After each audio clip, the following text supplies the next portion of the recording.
चलिए अब हम नेक्स्ट क्वेश्चन की तरफ चलते हैं और नेक्स्ट क्वेश्चन क्या होने वाला है देखते हैं। नेक्स्ट क्वेश्चन है एक्सरसाइज 8.2 का क्वेश्चन नंबर 1 का फोर्थ पॉइंट। तो फोर्थ क्वेश्चन क्या है, चलो देखते हैं। sin 30 plus tan 45 minus cosec 60 divided by sec 30 plus cos 60 plus cot 45। Question कितना भी बड़ा हो, बेसिक आपको आना चाहिए। और बेसिक क्या है, वैल्यू को याद करना। तो आपको वैल्यू याद होगी, मैं ऐसा मान के चल रहा हूं। तो sin 30 जो होता है वो होता है 1/2, tan 45 कितना होता है 1, और cosec 60 कितना होता है, तो इसके लिए आपको sin 60 याद होना चाहिए 0, 1/2, 1/√2 एंड √3/2। और √3/2 का क्या होगा, उल्टा या फिर कहें रेसिप्रोकल, तो 2/√3। sec 30 विलन होता है, तो हमें पहले sec का उल्टा cos याद होना चाहिए। cos 30 होता है √3/2, तो sec 30 होगा 2/√3। cos 60 क्या होता है, तो cos 60 होता है 1/2, और cot 45 कितना होता है 1। आप चेक कर ले, ये डेटा आपकी बुक में दिया हुआ है और आपको याद भी होना चाहिए। तो क्या कर रहे हैं हम थोड़ा सा दिमाग लगाते हैं।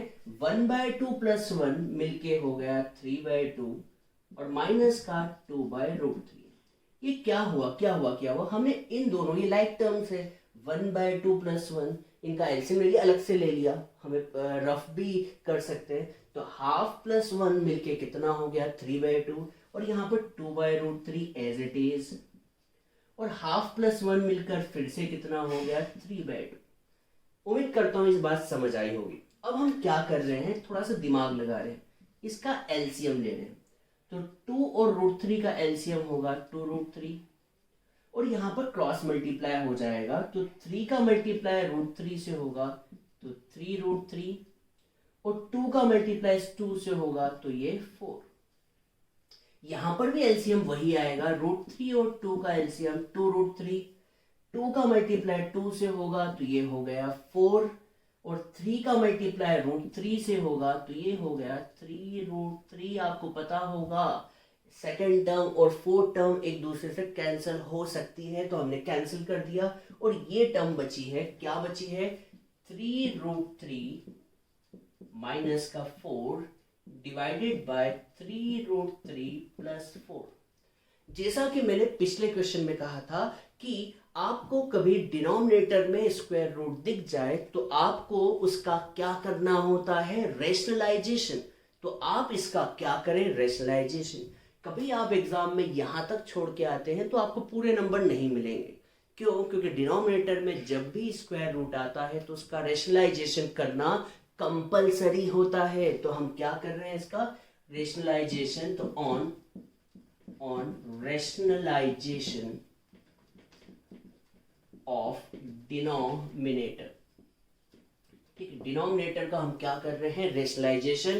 तो 3√3 माइनस 4 डिवाइडेड बाय 3√3 प्लस 4। और रेशनलाइजेशन कैसे करते हैं, नीचे जो डिनोमिनेटर लिखा हुआ है उसे एज इट इज लिख दे, बस इसका क्या कर दे, साइन चेंज करके ऊपर भी लिख दे और नीचे भी। यहाँ प्लस है तो यहाँ माइनस, और माइनस ऊपर नीचे दोनों तरफ आएगा। ठीक है, तो यहाँ पर हम क्या कर रहे हैं, देखते हैं क्या हो रहा है। नीचे एक आइडेंटिटी लग रही है, पहले ऊपर देख लेते हैं। ऊपर देखिए सेम क्वांटिटी है, तो हम इसे लिख सकते हैं 3√3 माइनस 4 का होल स्क्वायर। सेम क्वांटिटी है इसलिए होल स्क्वायर।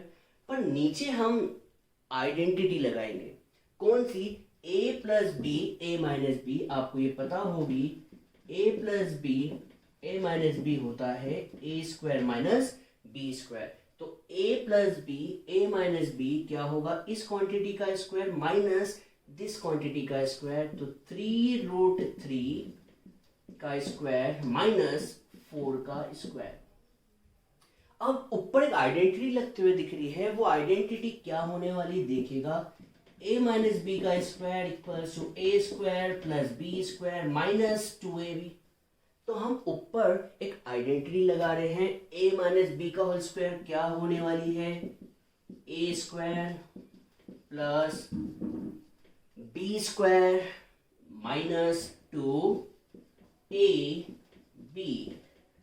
क्या किया है हमने, आइडेंटिटी लगाई, A square plus B square minus 2 ab, और नीचे सॉल्व करते हैं तो 3 का स्क्वायर तो हो गया 9, √3 का स्क्वायर हुआ 3, तो 9 3 27। क्या किया है, 3 का स्क्वायर हुआ 9, √3 का स्क्वायर हुआ 3, तो 9 3 27, और 4 का स्क्वायर 16। वापस बता दूं, 3 √3 का स्क्वायर क्या होगा 27, अभी थोड़ी देर पहले देखा था। क्या होगा, 3 का स्क्वायर 9, √3 का स्क्वायर 3, तो 9 3 27, और 4 का स्क्वायर 16, और यहाँ पर 2 का मल्टीप्लाई 3 से होगा, 4 से होगा, रूट से नहीं होगा, नहीं, क्योंकि रूट की क्वांटिटी स्क्वायर रूट की क्वांटिटी स्क्वायर रूट से ही मल्टीप्लाई होती है। तो यहाँ पर 2 3 6 6 4 24, √3 होगा, और डिवाइडेड बाय 11, 27 माइनस 16 11। ये दोनों लाइक क्वांटिटी है, तो लाइक टर्म्स होने की वजह से ये प्लस हो गई, 43 हुआ, 43 माइनस 24 √3 डिवाइडेड बाय 11। ये आपका फाइनल आंसर मिला। तो बहुत से लोग सोच रहे होंगे कि ट्रिग्नोमेट्री तो टफ है, तो जवाब है नहीं, ट्रिग्नोमेट्री टफ नहीं है। ट्रिग्नोमेट्री तो यहीं पर खत्म हो जाती है। कैसे, बस उसकी वैल्यू पुट की, ट्रिग्नोमेट्री का काम खत्म। तो यहाँ पर क्या हो रहा है, यहाँ पर तो आप कैलकुलेशन कर रहे हैं। कैलकुलेशन मतलब एलसीएम लेना, रेशनलाइजेशन करना और सॉल्व करना। ट्रिग्नोमेट्री तो बस 1 लाइन की है। समझ में आया आपको? तो आप जल्दी से इसका स्क्रीनशॉट